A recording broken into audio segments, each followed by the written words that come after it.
Bom dia, tudo bem com vocês? Sejam todos bem-vindos novamente ao canal. Se você não é inscrito no canal, já se inscreva e ativa o sininho, porque assim que sair um vídeo novo, você receberá a notificação. Neste vídeo, tem informações importantes para passar para vocês, pessoal. Vamos falar sobre 4 assuntos. A Câmara dos Deputados aprova novos critérios para o BPC-Loas. Vamos falar sobre o BPC, as suas particularidades. Vamos falar sobre o cronograma da primeira parcela do 13º salário do INSS e vamos falar também sobre o PIS/PASEP. Vamos lá? Mas antes não se esqueça, pessoal, de deixar o seu like e compartilhar para chegar ao maior número de pessoas essas informações. Vamos lá? Câmara aprova os novos critérios para o BPC-Loas. Veja o que muda. Limite de renda maior é uma das alterações da MP aprovada pela Câmara. Texto irá para o Senado para aprovação. A Câmara dos Deputados aprovou a medida em sessão realizada na última quarta-feira. Foi aprovada no dia 26 pela Câmara dos Deputados a medida provisória 1023/2020, que estabelece novos critérios para a concessão do benefício de prestação continuada, que é o BPC-Loas, para cidadãos carentes. Idosos acima de 65 anos ou pessoas com deficiência com renda familiar per capita por pessoa de até 50% do salário mínimo, que seria 550, e a proposta agora será enviada ao Senado. Caso essa mudança seja aprovada também pelos senadores e sancionada pelo presidente Jair Bolsonaro, a proposta vai permitir a inclusão de mais pessoas no rol dos que teriam direito ao benefício, que tem o valor de um salário mínimo nacional, que é de R$ 1.100, e é pago pelo INSS. Hoje, quem recebe o BPC precisa comprovar uma renda de 25% de um salário mínimo de R$ 275 por membro da família.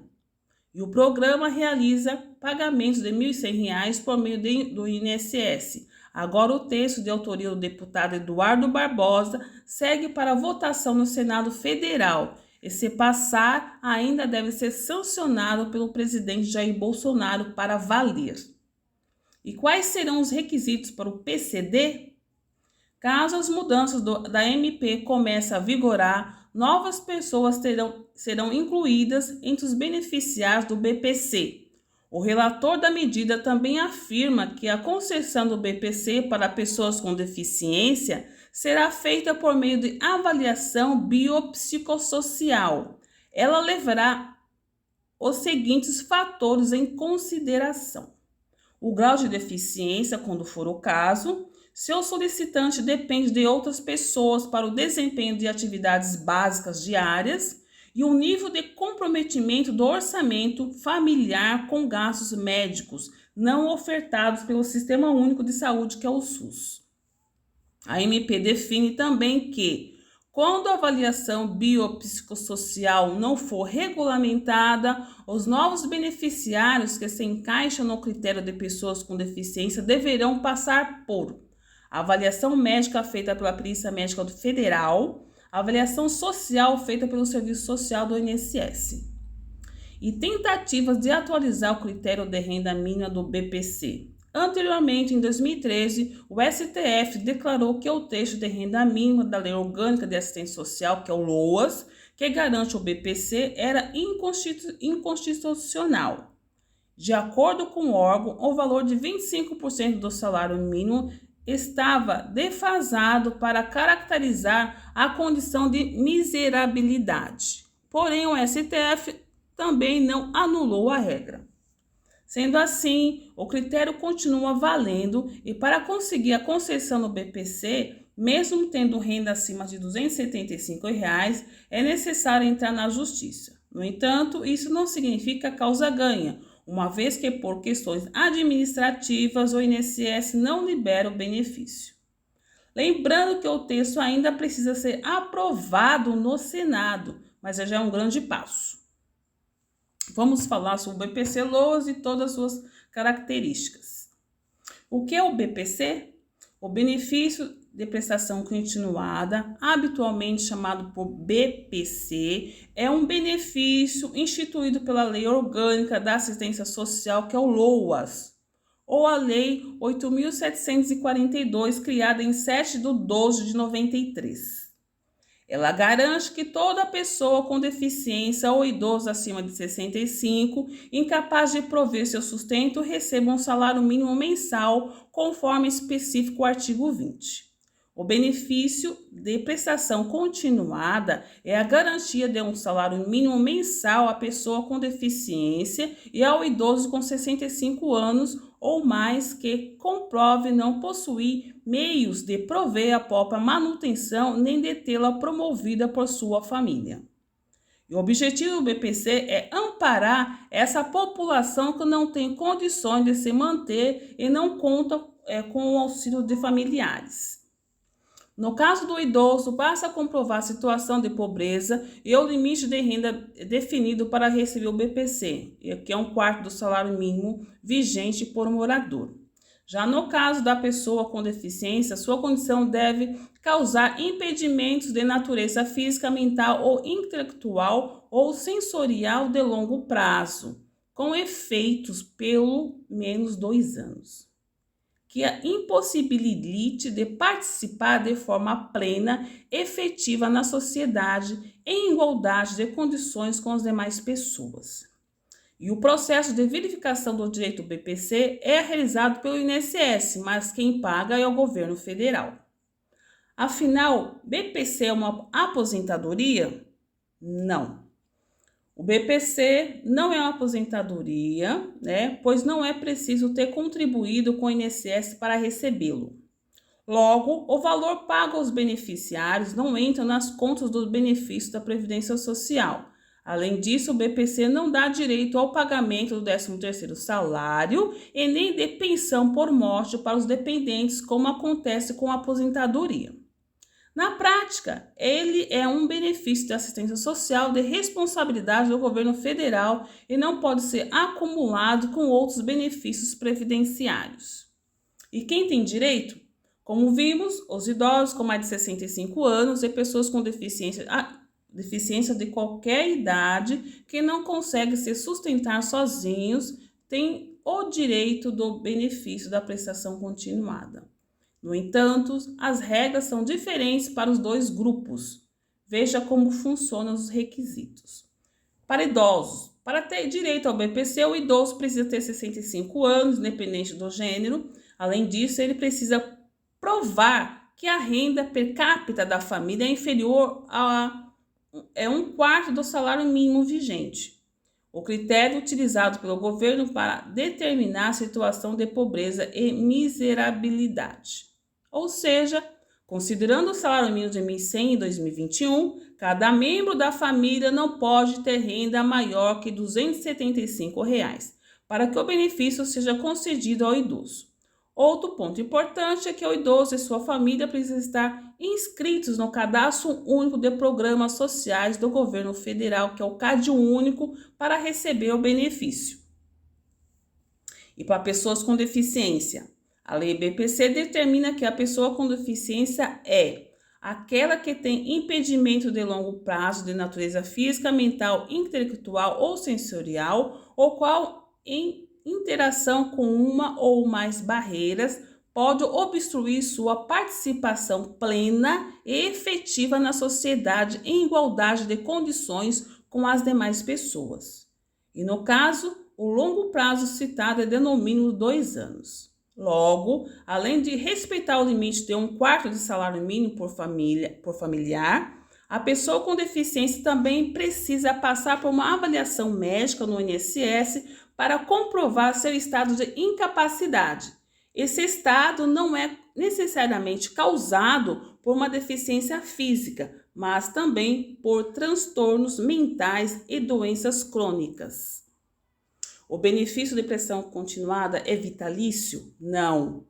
O benefício não é vitalício, pois é necessário fazer a revisão do benefício a cada 2 anos. E se for constatado que o beneficiário continua atendendo aos requisitos, o BPC é renovado por mais 2 anos e assim por diante.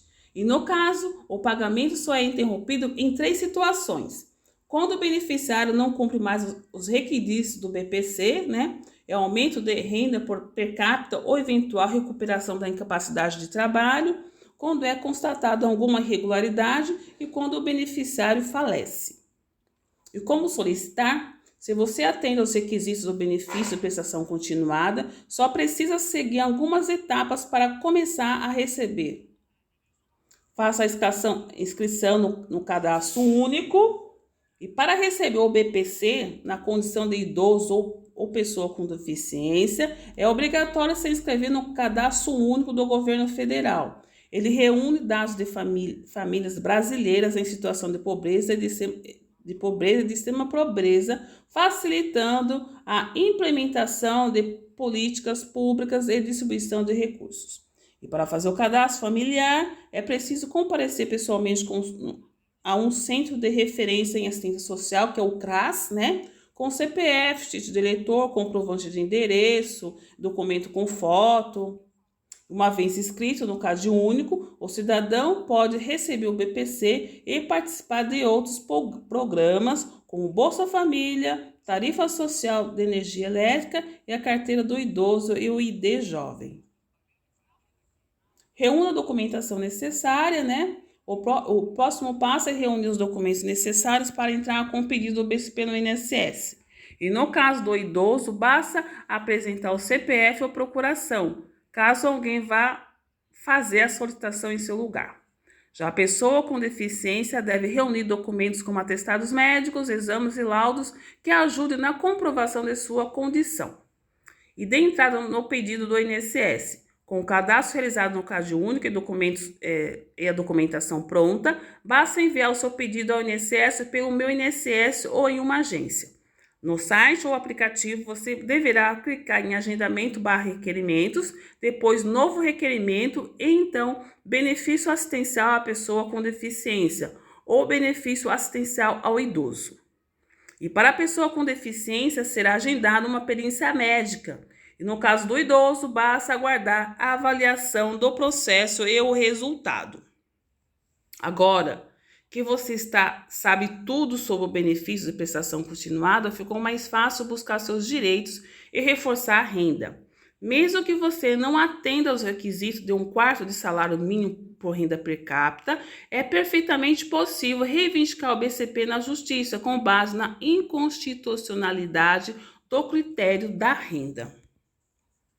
Vamos falar também, pessoal, sobre a primeira parcela que está disponível do 13º salário do INSS. Primeira parcela, que corresponde a 50% do valor recebido pelo aposentado, começou a ser depositada no dia 25 de maio a 8 de junho.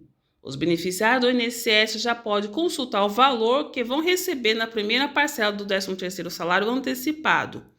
O adiantamento vai começar a ser pago junto com o benefício deste mês. O valor pode ser consultado por meio do site ou aplicativo do Meu INSS. Já a segunda, com cobrança de impostos, será paga junto com o benefício de junho, de 24 de junho a 7 de julho. Em geral, o abono ocorre em agosto e em novembro, mas tanto em 2020 como 2021 foi antecipado para diminuir os efeitos da crise da Covid-19 entre aposentados e pensionistas.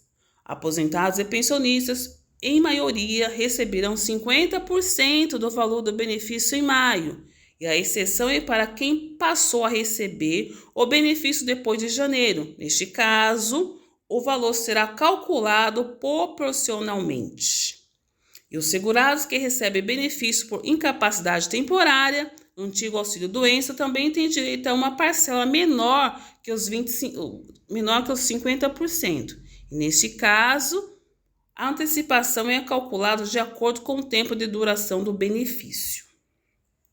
Por lei, não tem direito ao 13º salário os segurados que recebem benefícios assistenciais e, por isso, o número de benefícios com 13º salário é menor que o número total de benefícios pagos pelo INSS. Quem ganha até um salário mínimo terá a primeira parcela liberada no dia 25 de maio, né? passado e a 8 de junho, de acordo com o último número do benefício, desconsiderando o dígito. Já os segurados com benefício de valores acima de um salário mínimo receberão entre o dia 1º a 8 de junho a segunda parcela do abono anual. Será liberada junto com a folha de junho, pago entre o dia 24 a 7 de julho. Considerando todos os 36 milhões de benefícios, a folha de pagamentos de maio do INSS injetará na economia 76,3 bilhões. A medida não tem impacto no orçamentário, já que haverá somente a antecipação do pagamento do benefício, sem acréscimo na despesa prevista para o ano. Veja o calendário para quem recebe até um salário mínimo. Na primeira coluna, o final do benefício de 1 a 10. Na segunda coluna, as datas da primeira parcela e na terceira coluna, as datas da segunda parcela. Aqui o cronograma pessoal para quem recebe acima de um salário mínimo. O final do benefício na primeira coluna, na segunda, o cronograma das datas da primeira parcela e na terceira coluna, as datas da parcela da segunda parcela. Vamos falar também, pessoal, sobre o PIS/PASEP. Os trabalhadores têm poucos dias para sacarem até 1.100 do PIS/PASEP. O prazo para saque do benefício se encerra no dia 30 de junho. Os saques com valores de R$ 92,00 a R$ 1.100. Terão direito ao saque todos os trabalhadores que exerceram alguma atividade em carteira assinada pelo menos 30 dias em 2019 e que tiveram uma renda máxima de até 2 salários mínimos. Já o PASEP é destinado aos servidores públicos que não estejam cadastrados no programa há pelo menos 5 anos e que também tenham uma renda máxima de até 2 salários mínimos. Quanto o PIS, quanto o PASEP, o valor para saque será de R$ 1.100 para quem trabalhou durante 12 meses no ano base. Os que trabalharam apenas 30 dias receberão R$ 92,00. Para receber o PIS/PASEP, precisa estar nas seguintes regras: ter trabalhado com carteira assinada por pelo menos 30 dias no ano base, ter ganho no máximo 2 salários mínimos em renda média por mês, e estar inscrito no PIS/PASEP há pelo menos 5 anos e é preciso ainda que a empresa onde trabalhava tenha informado os dados corretamente ao governo. Confira a tabela. Meses de trabalho de 1 a 12 e os valores correspondentes. E como sacar? Para quem não possui conta na Caixa ou no Banco do Brasil, vai precisar comparecer um caixa eletrônico da instituição com cartão cidadão e senha para poder sacar o dinheiro. Mas se você não tiver o cartão cidadão, poderá receber o valor em qualquer agência da Caixa Econômica Federal, que é o PIS, e Banco do Brasil, que é o PASEP para o funcionário público. E será necessário levar um documento de identificação com foto CPF e também a carteira de trabalho, que é a CTPS. E aí, pessoal, vocês gostaram do conteúdo? Deixe o seu like, o seu joinha. Até o próximo vídeo. Muito obrigada!